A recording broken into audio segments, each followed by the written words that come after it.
Shalom, pujian yang mengubahkan. Saudara pernah dipuji? Bagaimana rasanya? Saya bisa pastikan bahwa sama ketika saya dipuji, rasanya senang sekali. Dan saya ingin melakukan sesuatu bagi orang-orang yang memuji saya.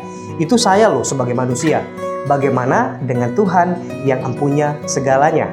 Bukan karena Tuhan haus pujian, tetapi memang itulah alasan kita diciptakan. Di firman Tuhan, di Kisah Para Rasul 16 ayat 25 sampai dengan 26, tetapi kira-kira tengah malam, Paulus, Silas berdoa dan menyanyikan puji-pujian kepada Allah. Dan orang-orang hukuman lain mendengar mereka. Akan tetapi terjadilah gempa bumi yang hebat, saudara. Sehingga sendi-sendi penjara itu goyah, dan seketika itu juga terbukalah semua pintu dan terlepaslah belenggu mereka semua. Kita semua tahu kisah ini. Paulus dan Silas di penjara. Mereka menyanyikan puji-pujian kepada Allah, dan seketika itu tiba-tiba penjara itu goyah, saudara. Dan terbukalah semua pintu, bahkan terlepaslah semua belenggu mereka. Kita bisa lihat bahwa besar kuasa Allah ketika kita berdoa dan memuji Dia. Tetapi yang menjadi permasalahannya adalah kita berdoa memuji Dia saat kita cuma butuh doang. Ketika semua kesusahan kita sudah selesai, kita menjauh dari Tuhan. Seolah tidak peduli dengan apa yang Tuhan buat terhadap hidup kita.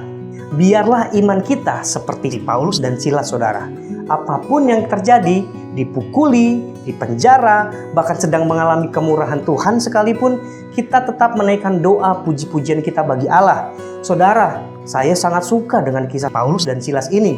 Kenapa? Karena ketika penjara itu goyah dan belenggu-belenggu terlepas oleh doa dan puji-pujian yang dinaikkan oleh Paulus dan Silas, ternyata banyak tahanan yang mendengar dan menerima Tuhan. Bahkan kepala penjaranya pun jadi mengenal Tuhan sebagai Tuhan dan Juru Selamat. Dahsyat bukan? Dampaknya doa dan pujian bukan hanya cuma berhenti kepada diri kita, tetapi juga kuasanya untuk banyak orang. Saya sangat percaya seperti Paulus dan Silas, dasar mereka berdoa dan memuji adalah kecintaan mereka terhadap Tuhan, bukan karena berkat atau pertolongan Tuhan. Ingat, karena kecintaan bukan karena berkat atau pertolongan. Terbukti dari apapun yang mereka alami, mereka tetap berdoa dan memuji Tuhan.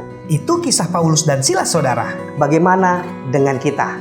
Tuhan memberkati kita semua.